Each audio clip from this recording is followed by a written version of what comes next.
Dünyasını sevecek sana yalvarca.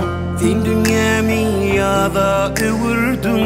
Aşkı benim için mukaddes eden.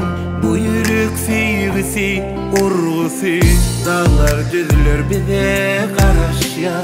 Seni gören asman nur saçya. Nezkeren sana yaraşya. Ömrümün bedegi altını. Bakmana yarım bakayda yine.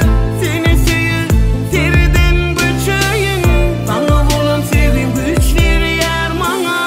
Kanıp bağlap bile uçuyun. Gel sevgilim altını. Sen varında baktım en altına.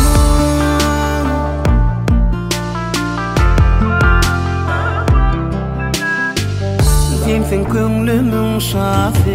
Yedili ömrümün başımın teci. Yaşayan arzuyu kalbim ovadı. Bu yürek sevgisi, urgusu. Dağlar düzülür bize karşıya. Seni gören